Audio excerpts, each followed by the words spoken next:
अंबानी के स्कूल में बहुत सारे फिल्म स्टार के बच्चे पढ़ते हैं, उन्हें लगता है उन्हें बहुत अच्छी एजुकेशन दी जा रही है, उन्हें इंग्लिश मीडियम पढ़ाया जा रहा है, लेकिन हमें सिर्फ हिंदी मीडियम में दबा के रख दिया जा रहा है। तो हम इस देश में एकलव्य के दौर से, शंबुक के दौर से आज 2024 में खड़े हैं, जहाँ हमें बताया जाता है कि हम अमृतकाल में खड़े हैं। लेकिन सरकारी स्कूल के छात्रों के लिए एक नया कॉलेज नहीं बनाया जाता है, एक नई यूनिवर्सिटी नहीं खोली जाती है, बल्कि सरकार अपना सीना ठोक कर कहती है कि देखिए 250-250% ग्रोस एनरोलमेंट रेशियो बढ़ रहा है हायर एजुकेशन में। ये नहीं बताती कि पत्राचार माध्यम में बढ़ रहा है। उस चपरासी का बच्चा, दलित का बच्चा, मैला उठाने वाले का बच्चा और प्रधानमंत्री का बच्चा, सब बच्चों को सेम सरकारी स्कूल में जाना पड़ेगा। इस बात से सरकारें डरती हैं। आज सबको कुर्सी बचाने से मतलब है, नेताओं को, मंत्रियों को, अडानी अंबानी को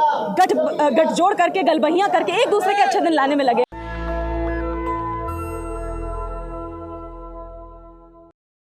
राइट टू एजुकेशन के इस मंच पर अलग अलग संगठन, अलग अलग छात्र, देश के अलग अलग हिस्से से, अलग अलग सरकारी स्कूलों से, अलग अलग कोनों से, दूर सुदूर इलाकों से यहाँ पर आए हैं। शिक्षा को लेकर जो उनका भारी आक्रोश है, जो उनकी मांगे हैं, लॉन्ग स्टैंडिंग डिमांड्स हैं, उनको यहाँ पर रखने के लिए इस देश में हम अगर ऐतिहासिक सफर की बात करें तो हम इस देश में एकलव्य के दौर से, शंबुक के दौर से आज 2024 में खड़े हैं, जहाँ हमें बताया जाता है कि हम अमृतकाल में खड़े हैं। लेकिन अमृतकाल की सच्चाई ये है कि आज भी देश के सरकारी स्कूल के प्रांगण में हजारों इंदर मेघवाल रोज मारे जाते हैं। आज भी सरकारी स्कूल के छात्रों की 8वीं के बाद, 9वीं के बाद, 10वीं के बाद, 11वीं के बाद, 12वीं तक जो बड़ा छोटा हिस्सा पहुंच पाता है, उसकी 12वीं के बाद शिक्षा से, औपचारिक सरकारी शिक्षा से 13वीं हो जाती है। मैडम, देश राम में हो रहा है, आप शंबुक को रो रही हैं। एक बात बताइए, इस देश का जो बहुसंख्यक हिस्सा है उसके लिए तो राम राज्य हम तभी मानेंगे ना कि आया है जब वो हिस्सा सबसे पहले तो कम से कम 12वीं तक, 12वीं के बाद हायर एजुकेशन में, शिक्षण संस्थानों में, सरकारी शिक्षा तक पहुंच पाएगा। आज हम देख रहे हैं कि ग्रॉस एनरोलमेंट रेशियो केवल और केवल बढ़ता है दूरस्थ शिक्षण संस्थानों में, पत्राचार के माध्यम में।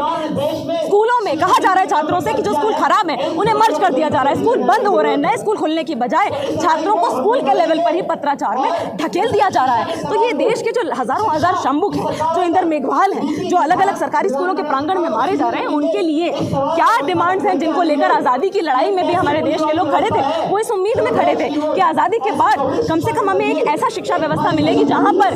ये नहीं डिसाइड किया जाएगा कि वाइस चांसलर का बच्चा, मंत्री का बच्चा तो प्राइवेट स्कूल चला जाए, लेकिन सरकारी गरीब का बच्चा, मजदूर का बच्चा, सफाई कर्मचारी का बच्चा, मैला ढोने वाले का बच्चा सरकारी स्कूल के प्रांगण तक भी ना पहुंच पाए। आज हम देख रहे हैं अमीरों के बच्चे प्राइवेट स्कूल जाते हैं, प्राइवेट स्कूल के बाद सरकारी उच्च शिक्षण संस्थानों में जो best of the best universities और कॉलेजेस हैं, वहां पर उनका एकाधिकार स्थापित हो जाता है। लेकिन सरकारी स्कूल के छात्रों के लिए एक नया कॉलेज नहीं बनाया जाता है, एक नई यूनिवर्सिटी नहीं खोली जाती है, बल्कि सरकार अपना सीना ठोक कर कहती है कि देखिए 250-250% ग्रोस एनरोलमेंट रेशियो बढ़ रहा है हायर एजुकेशन में। ये नहीं बताती कि पत्राचार माध्यम में बढ़ रहा है, उस माध्यम में जहां पर पहले से प्राइवेट मोड में छात्र पढ़ रहे हैं। पत्राचार के माध्यम के जो संस्थान है, जैसे दिल्ली यूनिवर्सिटी का SOL, उसको सरकार से 1 रुपया फंड का नहीं मिलता है, छात्र अपनी ही पैसे से पढ़ते हैं और आज के समय में कड़ाके की ठंड में खुले में बैठकर उनसे एग्जाम दिलवाया जाता है। और उसके बाद आप उम्मीद करते हैं कि इतनी भीषण गैर बराबरी के बीच में पढ़कर निकलने वाले छात्रों में स्टीफन से पढ़ा हुआ छात्र और साथ ही साथ ड्यू के SOL, इग्नू से पढ़ा हुआ छात्र बराबरी में बैठकर बराबर दर्जे की नौकरियों को हासिल कर लेगा, बराबर अधिकार हासिल कर लेगा। मैडम, ये संभव नहीं है।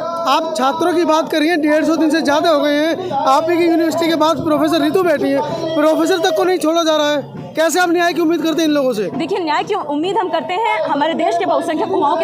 युवाओं के संघर्ष के बल पर। जो युवा लंबे समय से ये मांग उठाते आ रहे हैं कि सरकारी स्कूल के छात्र, जिनका पहला अधिकार होना चाहिए सरकारी उच्च शिक्षण संस्थानों पर, औपचारिक शिक्षा पर, उसमें उन्हें 20% रियायती अंक दिए जाए, यानी कि 20% डेप्रीवेशन पॉइंट्स दिए जाएं उनको 12वीं के बाद हायर एजुकेशन में एडमिशन के लिए। और ये सुनिश्चित किया जाए कि ये सरकारें कहती हैं 1 नेशन 1 इलेक्शन, क्यों नहीं ये सरकारें कहती हैं 1 नेशन 1 एजुकेशन सिस्टम? किसको डर लगता है कि अगर सबको सरकारी स्कूल भेजना पड़ गया तो मंत्री के बच्चा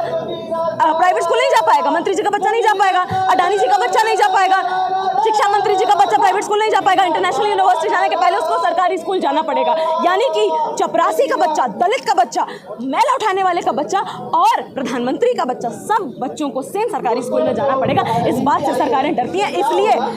शिक्षा के क्षेत्र में सबसे बड़ा शैक्षणिक नस्ल भेद ये है कि आज भी प्राइवेट और सरकारी स्कूलों के बीच की खाई बढ़ती जा रही है और उच्च शिक्षा में रेगुलर, फॉर्मल मोड, औपचारिक और अनौपचारिक, इनफॉर्मल मोड, पत्राचार के माध्यम की दूरी बढ़ती जा रही है, जिसमें बहुसंख्यक युवाओं, मेहनतकश युवाओं को पत्र भ्रष्टाचार में ढकेला जा रहा है। क्या ये संभव है जो आप कह रही हैं कि प्रधानमंत्री का बेटा, मुख्यमंत्री का बेटा एक गरीब चौकीदार के बच्चे के साथ बैठे, या तो डॉक्टर अम्बेडकर को भी जूतों के पास बिठाकर पढ़ाया गया?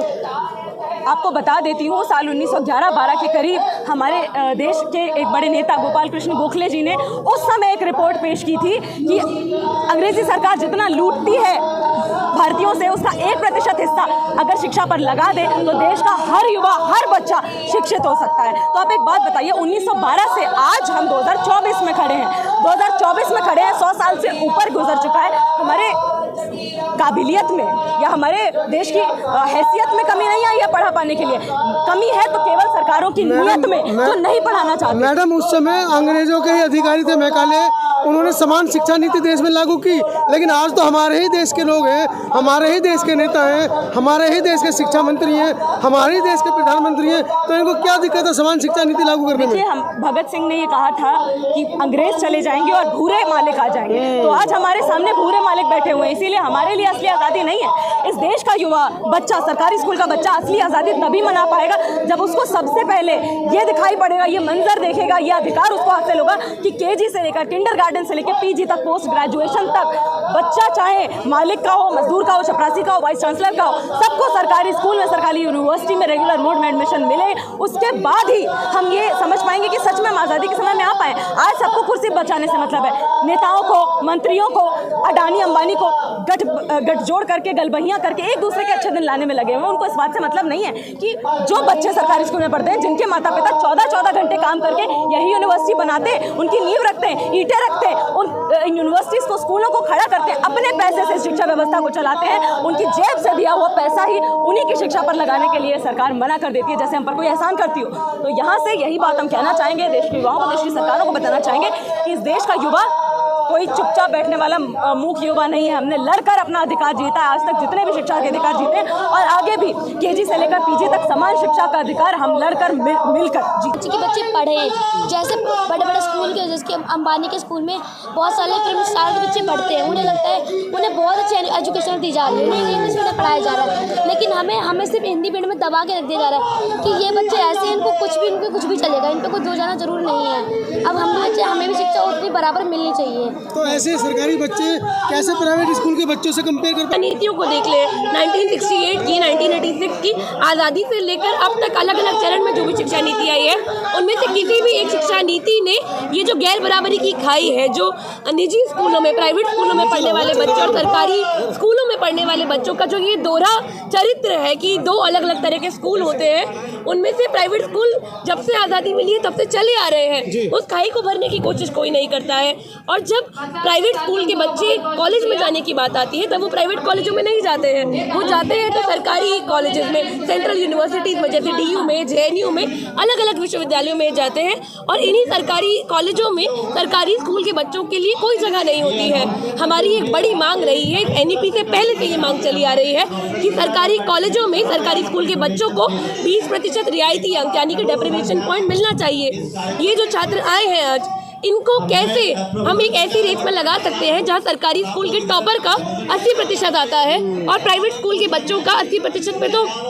आखिरी जो फेल हो रहा होगा उसका आता है। अभी ये लोग बात करते हैं कि देखिए हम लोग मेरिट हटा दिए हैं, हम लोग CUET ले आए हैं, फला ढीम का टेस्ट ले आए हैं। अरे भैया, बात तो वही रह जाएगी ना कि जो इंसान पहले मेरिट से पास आ रहा था वो महंगी महंगी कोचिंगों में पैसा देगा, और वहीं ये सरकारी स्कूल के बच्चे आएंगे जो स्कूल तब नहीं जा पाते जब मोहल्ले में एक टैंकर आ जाता है, इनको स्कूल जाने से रोक लिया जाता है कि नहीं भैया आप पानी भरिए। और ये गांव देहात की बात नहीं है, मैं मीडिया में बहुत साफ तौर पे कह दूं, ये हमारे देश की राजधानी दिल्ली की ही बातें बता रही हूँ मैं, जहाँ पानी भरने के लिए बच्चियों का स्कूल छूट जाता है। और ऐसे स्कूल जहाँ पे हमारे जो मुख्यमंत्री हैं वो कहते हैं कि दिल्ली में तो देश की तुलना में सबसे बेहतर सरकारी स्कूल है। अरे यहाँ पे एक सेक्शन में अंग्रेजी मिलता है, बाकी सबको हिंदी मीडियम में धकेल दिया जाता है। विज्ञान पढ़ाने वाले बच्चे नहीं हो, अंतर्राष्ट्रीय स्टैंडर्ड विज्ञान पढ़ने वाले वाले बच्चे नहीं हैं। तो हम ये सवाल उठा रहे हैं। एक बहुत ही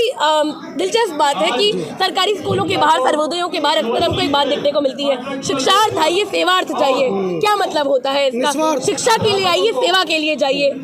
हम बोल रहे हैं ज्ञान के लिए क्यों नहीं जा रहे हैं, सेवा के लिए जा रहे हैं, तो किसकी सेवा के लिए जा रहे हैं? सरकारी स्कूल से बच्चे पढ़ते हैं, जैसा कि साथी मुदिता ने भी कहा कि उनकी 12वीं के बाद 13वीं हो जाती है। 13वीं रेगुलर कॉलेज से, रेगुलर मोड से जाते हैं तो पत्राचार के माध्यम से पढ़ने पे मजबूर होकर जाते हैं, और ऐसे SOL में, ऐसे इग्नू में जाते हैं जहाँ का मटेरियल इतना घटिया क्वालिटी का है कि आज़ादी का साल 1947 नहीं 1945 बताया जाता है, हमारे संविधान बनने का साल 1949 नहीं 1994 लिख दिया जाता है। विवेकानंद को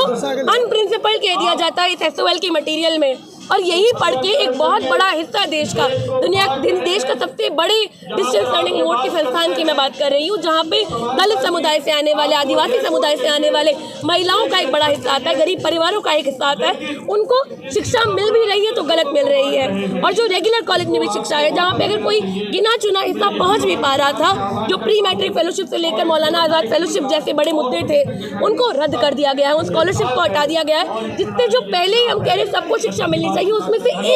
1% जो ऊपर का हिस्सा है वो पहुंच पाता है रेगुलर कॉलेज तक, हायर एजुकेशन तक, उनको बाहर धकेल दिया जाता है। इसी के साथ साथ जब उनको बाहर धकेला जाता है, इसमें एक बहुत बड़ा षड्यंत्र ये भी है कि शिक्षा की जो प्रवृत्ति है उसको और जोर से बदला जा रहा है, सिलेबस बदला जा रहा है, सिलेबस में छटनी हो रही है, और वोकेशनल स्किल बेस्ड कोर्सेज को लाके सवाल उठाने वाले जो कोर्सेज, क्रिटिकल थिंकिंग वाले कोर्सेज हैं, उनको कर्व किया जा रहा है। अभी तक नई शिक्षा नीति पे बात नहीं हुई है, उस पर भी मैं छोटी 2 बातें रखना चाहूँगी कि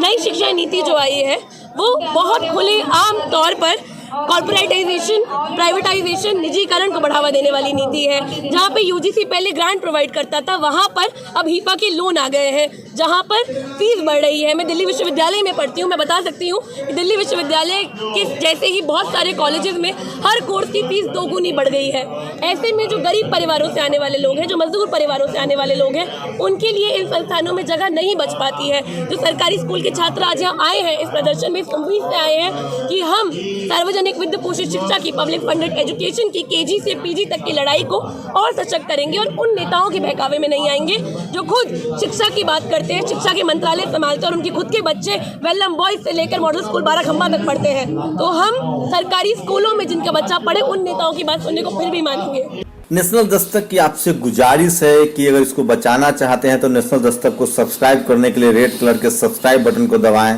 फिर बेल आइकन की घंटी दबाएं। नेशनल दस्तक को बचाने के लिए बहुत जरूरी है कि हर खबर को शेयर करें, लाइक करें, कमेंट जरूर करें।